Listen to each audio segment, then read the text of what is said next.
Fala pessoal, tudo bem? Nesse vídeo eu quero me redimir um pouquinho com vocês, com quem estiver assistindo esse vídeo, inscrito ou não inscrito no canal, por um ponto que eu, meditando recentemente, percebi que eu falhei enquanto, vamos colocar por falta de uma palavra melhor, youtuber aqui, ou seja, alguém que faz vídeos pro YouTube, né? Não que eu me considere youtuber. Errou feio, errou rude. Mas você me entendeu. Que é falar sobre um dos principais, se não o principal, erro e problema e dificuldade das pessoas que estão aprendendo inglês, brasileiros evidentemente, esse canal é para brasileiros, não que outras nacionalidades não sejam bem-vindas, mas enfim, que é o que a maioria dos brasileiros pelo menos tem problemas, que é o verbo, eu vou chamar assim para facilitar, there is e there are, ok? Vou de disclaimer, esse vídeo não é para quem manja de gramática ou até principalmente para quem já entende, digamos, desses dois, né, verbos, dois que são um só na verdade, né? Não, esse vídeo não é para você, é claro que é bem-vindo para ficar aqui para ouvir o que eu tenho para falar, mas o principal aqui, eu tô gravando esse vídeo para quem tem dificuldades com essa, digamos, essa situação gramatical. E aqui eu não preciso nem que você se identifique com o tema específico aqui, there is, there are. Mas se você não gosta muito de gramática e você está começando a aprender inglês, eu tenho certeza que você vai se beneficiar com esse vídeo, beleza? Então fica até o final e me diga nos comentários se eu tenho razão ou não, se a minha perspectiva acerca de você estava acertada ou não. Vamos embora! Tá, eu quero começar propondo um desafio aqui mental, vamos colocar assim. Se eu te pedisse para descrever a seguinte frase: tem uma pessoa lá fora esperando por você. Se eu te pedisse para pegar essa frase e repetir para alguém, porém, sem utilizar o verbo ter, ou seja, o tem da frase você não pode usar. É isso mesmo? Como é que ficaria? O que você faria? Pare e pense aí um minutinho, pausa o vídeo, pensa um pouquinho, daí a gente continua. Bom, o que eu consigo pensar de bate-pronto, e coloquei no roteiro desse vídeo, são 3 frases, é óbvio que deve haver uma imensidão aí de possibilidades, mas vamos focar nas que eu escrevi aqui, e ver se bate com as que você fez ou pensou também, né? Lá fora, uma pessoa está esperando por você. Há uma pessoa lá fora esperando por você. Existe uma pessoa lá fora esperando por você.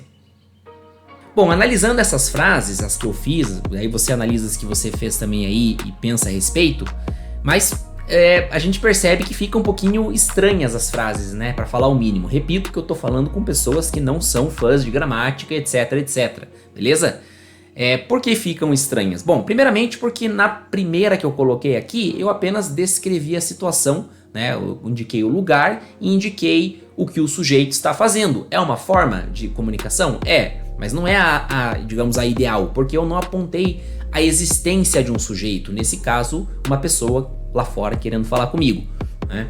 Nas outras duas, na 2 e na 3, aí a coisa já mudou um pouquinho, porque aí eu trouxe os verbos que são, né, os pais da criança, digamos assim, quando o assunto é indicar a existência. No caso, o verbo haver, ok? Verbo haver, existir, né? Enfim, né? Há uma pessoa lá fora esperando por você.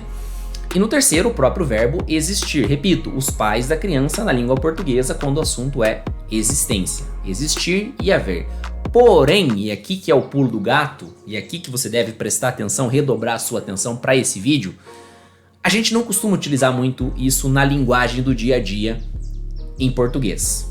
Acredito que até nossos amigos portugueses vão nessa, né?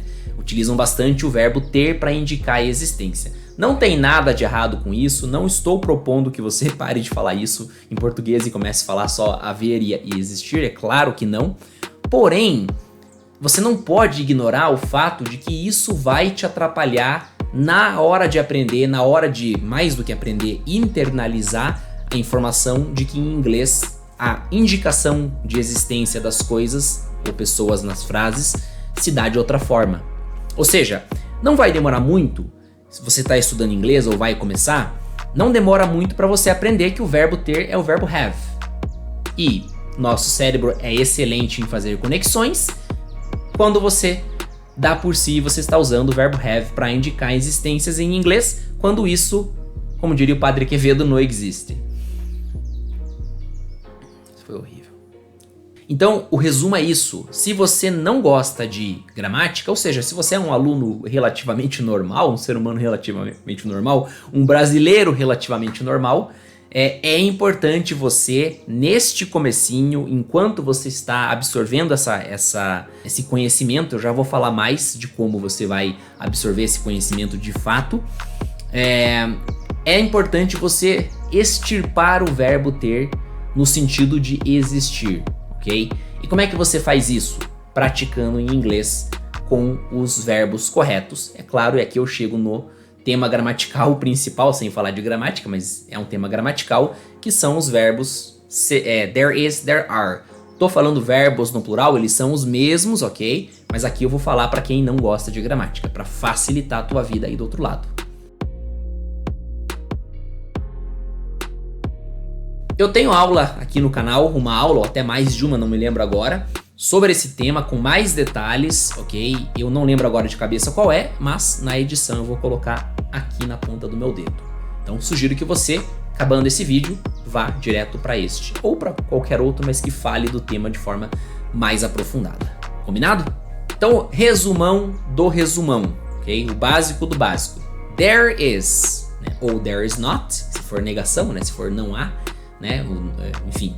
É usado para coisas, para indicar a existência de uma coisa ou alguém, beleza? Ao passo que there are é usado para indicar a existência de duas coisas, né, ou pessoas em uma frase. Tão simples como isso possivelmente pode ser. Possivelmente pode ser, foi boa também, mas vamos lá. E é claro, lembrando que é uma negação, o not vem logo na sequência. There is not. There are not. Na sequência do is ou do are ali, como você está vendo na tela. Então eu vou ler algumas frases aqui.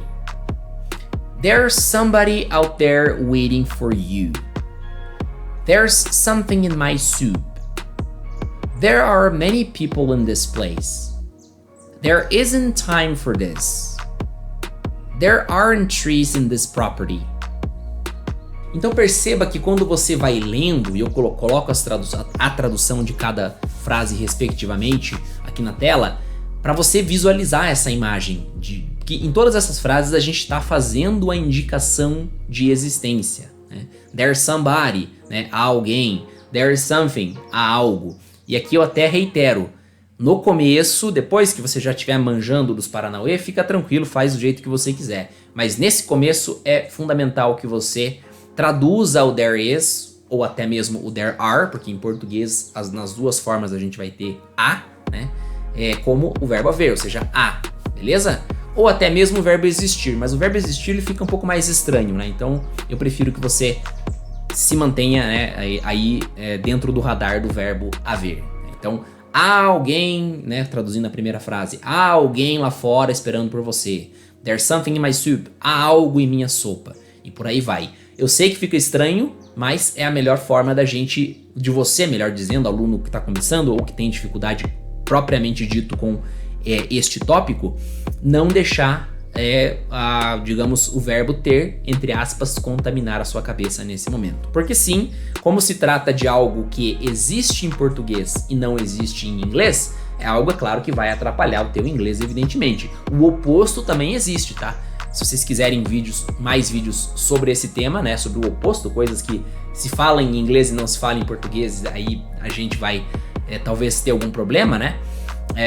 Mas, enfim, né, o ponto é esse. O verbo ter vai te atrapalhar, então toma cuidado nesse começo, traduz as palavras, as frases, melhor dizendo, com o verbo haver no lugar do verbo ter. Beleza? Até você sentir que não tem problema, que você já tá tranquilo com relação a digamos, esse tema. Então aqui eu vou deixar uma missão para você não sair falando mal deste vídeo. Pode sair falando mal do canal, como eu abri o vídeo dizendo que eu estou em déficit, digamos assim, né? Em dívida com a audiência aqui, inscrito ou não. Mas desse vídeo não, tá? Para que esse vídeo seja de fato um fator diferencial aí na sua vida, Que você saia daqui falando, opa, agora tô vendo uma luz no fim do túnel, né?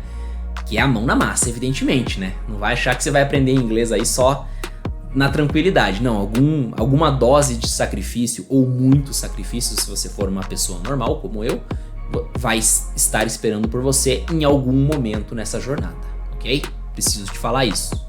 Mas qual é essa missão que eu quero dar para você não sair daqui desse vídeo sem resultados? Pega uma folha de papel ou um arquivo no Word, o que ficar melhor para você. Eu particularmente gosto de escrever, enfim, né, uma folha de papel. Gosto de, enfim, sentir ali as palavras saindo, me ajuda na hora do aprendizado. Mas como você quiser, escreve frases como essas que eu coloquei aqui. Podem ser as mesmas, você pode pegar essa mesma frase e colocar na forma negativa, por exemplo, no lugar ali da última frase, there aren't trees in this property, ou seja, uma frase negativa, não há árvores nessa propriedade. Você inverte, você fala há árvores nessa propriedade, ou seja, there are trees in this property. Ou talvez você muda a palavra property por qualquer outra coisa, nessa cidade, nesse estado, o que ficar melhor para você, beleza? Ah, teacher, você não me conhece, você tá me confundindo com seus alunos mais avançados um pouquinho. Eu sou zero, assim, eu tô no comecinho do comecinho. Se você tá no comecinho do comecinho, talvez esse vídeo não seja tão, assim, específico para você. Mas, já que você chegou até aqui, eu quero te recompensar. Eu vou te passar um macetezinho para você que é basicão do basicão, ok? Não, para quem tá mais pra cima ali, não já pode fechar o vídeo por aqui e valeu pela companhia. Mas para você que é basicão do basicão, eu te passo essa seguinte dica aqui. Pega o there is e o there are, né? Aí você adiciona a palavra one, se for falar de uma coisa só. O one é o número 1 mesmo, tá? Enfim, acho que uma boa para começar é aprender a contar de 1 a 10. Então eu vou partir do pressuposto aqui que você já sabe ou está em vias de aprender a contar de 1 a 10 em inglês. E a palavra two, que significa 2, ok? One para uma coisa só e two para duas, é óbvio, né? E daí você vai completar a terceira palavra com uma coisa, né? Ou pessoa. Por exemplo, there is a dog. Olha que você usou there is, né? Uma coisa só. Perdão, aqui eu disse there is a dog, que é uma forma também de falar, mas eu quero facilitar a sua vida. Então é there is one dog, ok? Ou a segunda possibilidade, né? Ou a segunda frase, there are two dogs. Então você vai escrever frases dessa magnitude, né? O que você vai precisar fazer, evidentemente, é ir até o dicionário ou o Google para encontrar palavras que você vai, digamos, ir preenchendo ali para ir formando as suas frases, né? Se quiser escrevê-las em português, escreve ali umas 10 ou 20 frases nessa estrutura,